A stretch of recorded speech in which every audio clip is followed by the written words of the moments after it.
अस्सलाम वालेकुम class, I hope you all are good. Class हमने unit number 9 all is not lost start किया हुआ है।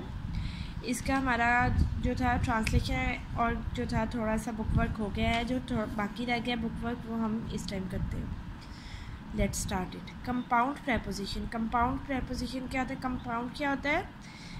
दो या दो से ज़्यादा चीज़ें। Compound prepositions are two or more words working together as one word and functioning as a preposition.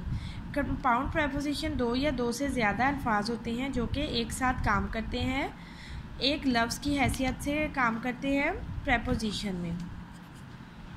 Complete the sentences given below with the given compound preposition। यहाँ पे compound preposition देखिए, जैसे कि along with, according to, in front of, away from, because of, instead of, ये सारे instead, because, away, ये सब भी preposition है, from, of भी।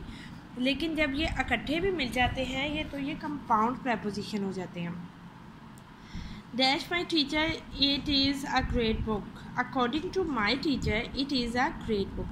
He had to retire because of ill health. I am standing in front of the school building.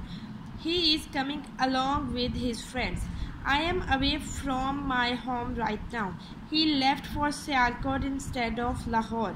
He couldn't attend the seminar because of his brother's marriage. Next है past perfect continuous tense. The structure of the past perfect continuous tense is subject plus auxiliary verb plus auxiliary verb plus main verb। यानी कि subject use होता है, उसके बाद जो auxiliary verb है वो had यूज़ हुआ है, फिर जो दूसरा है वो been यूज़ हुआ है, फिर main verb यूज़ हुआ है, और main verb के साथ क्या आता है? ing का इजाफा होता है। Use of the past perfect continuous tense.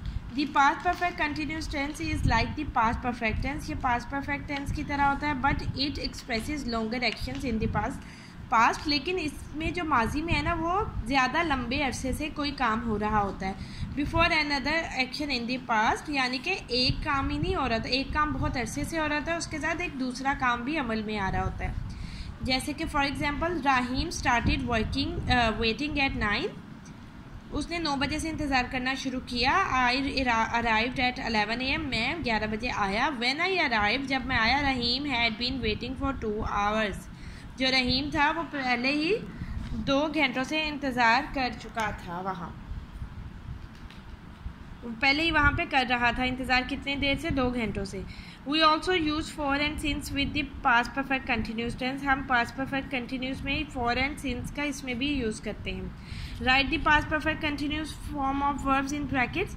Salim was sitting on the chair out of breath. He had been running. क्या है? वो कुर्सी पे बैठा, वो सांस ले रहा था। क्यों? क्योंकि वो दौड़ लगा रहा था। We had been walking along the road for 20 minutes when a car stopped and the driver offered us a lift. ये देखें, ये दो ही काम हो रहे, जैसे कि वो चल रहे थे सड़क पे कितनी देर से? 20 घंटों से, और उसके बाद कहीं जाके जो है कोई गाड़ी आई, रुकी और ड्राइवर ने उन्हें lift the. I had been doing my homework for 2 hours when my friend came. They had been taking exercise since morning. The patient had been crying with pain for 2 hours when the doctor arrived.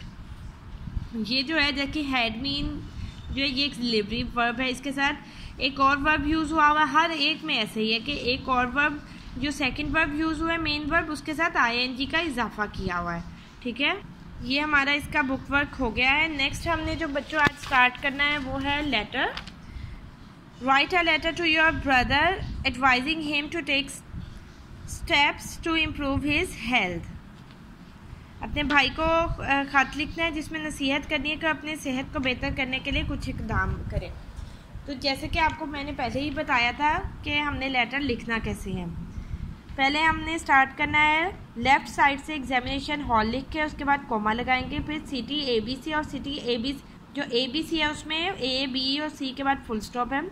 फिर next है date हमने लगानी है जो भी हमारी होगी। फिर नेक्स्ट माय डियर ब्रदर या my dear mother, my dear father, my dear friend और वट एवर जो भी होगा उसके बाद कॉमा लगा देंगे।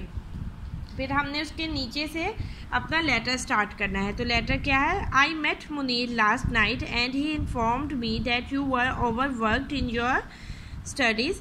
मैं कल रात मुनीर से मिला और जिसने मुझे ये बताया कि यू आर ओवरवर्क, के तुम्हें बहुत ज़्यादा काम करना पड़ रहा है अपनी पढ़ाई की वजह से। You stay awake till late night, तुम रातों को देर तक जागते हो। And have become very weak, और बहुत कमज़ोर हो गए हो।